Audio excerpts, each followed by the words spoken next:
Well, New York City is just one of the many liberal cities seeing a surge of Trump love, and these MAGA supporters aren't hiding anymore. Axios has this headline: secret Trump voters have post-election coming out party. They report more Trump yard signs are going up after the election than before. What is going on? Kennedy, host of Fox News podcast Kennedy Saves the World, and Carly Shimkus, co-host of Fox and Friends. Morning, ladies. Hello. Good morning. I keep going back to this, the ladies who brunch in Beverly Hills with their red MAGA hats. That's new. It is new. I mean, there are all sorts of parts of Los Angeles that have been just mobbed by a gang of leftist bullies for years now. And if you showed any sign of even being curious about President Trump and what it could possibly mean for your family and the economy, you were canceled. And so this whole thing, this entire reaction is the pendulum swinging against cancellation because people are sick of it. People want to be curious, and they also want something different. And it's not just in rural parts of the country. It is in these big cities where they've gotten unlivable and too expensive, and people want their cities back. That's right. And they want them cleaner. Yes. And safer.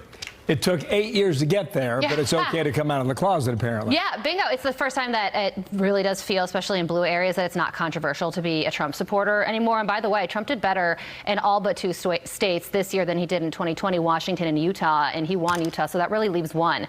But I spoke to a lot of people who went to the Madison Square Garden rally, stood outside for hours, and particularly with African-American supporters, there was a level of defiance in their tone because they had been told for 8 years, you can't support Donald Trump or any Republican because of who you are. And now they're saying enough is enough. And the other thing that I've been thinking a lot about this week, especially because Donald Trump went to the UFC event on Saturday. Do you remember in 2017 at the Golden Globes when Meryl Streep went up there and criticized mixed martial arts for not being art? That felt like the beginning of the end for Hollywood, when people were saying, you know, they may make more money than me, they may be more powerful than me, but I don't care about what they have to say anymore. Fast forward to now and look at the UFC event and all the support that Republicans are getting as a result. And we saw this as well. This is the cultural shift on the football field with athletes saying, you know what, I'm going to do this little Trump dance, which could use a little more rhythm, frankly. That's the charm of it. Let's play some of it here for you and get Kennedy to react.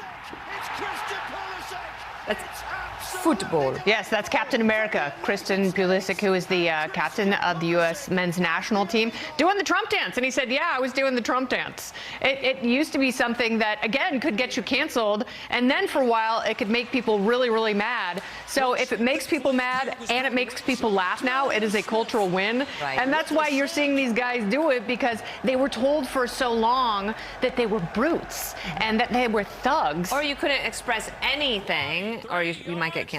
Or you could kneel for the national anthem, and no one wants to do that anymore because we want to be proud of our country. That was also the UFC fight on Saturday night at Madison Square Garden. Where Trump's in the front row, and this guy wins, and he goes, this one's for you. Totally. Gave him the belt. He does I wonder what it was like to be Donald Trump in that moment. He must have even been a little bit taken aback by that, to see all eyes were on John Jones, and then he does the Trump dance and then gives Donald Trump the belt. A cool moment. And I mean, it didn't matter in the end, but I was thinking if this happened before the election, what a moment that would have been as well. Almost as good as the French fries. Oh, that's The Democrats right, in the garbage are cans. right now trying to figure out a way to find their footing. And Big time. Yeah. And they will. They will. They'll Something come will around to it. galvanize them, and a leader will emerge. How about Nick Bosa for the 49ers? Before the election, he photobombs an interview on live TV with a MAGA hat. With the Trump hat. The NFL finds him. And now look at what's happening. So the following week, he gets a sack and he does the Trump dance. Yes, and that's when it caught on. That was the match that lit the Trump dance wildfire. Thank you, Carly. See you guys. We are awaiting a significant decision by a judge in New York on President-elect Trump's New York criminal case. He'll make a decision as to whether or not to uphold the conviction or throw it out. We'll have this as soon as it happens, watching it carefully. Plus, there's this. Check it out. Brendan Carr is yet another great nomination by the president. He's just racking up a great list of leaders that hopefully will come in and change things. And Brendan's somebody who's got a track record of doing that. So here we go again, another Trump pig, and it came quickly for FCC chair. Brendan Carr is his name, very vocal in calling out big tech. He is here, coming up next.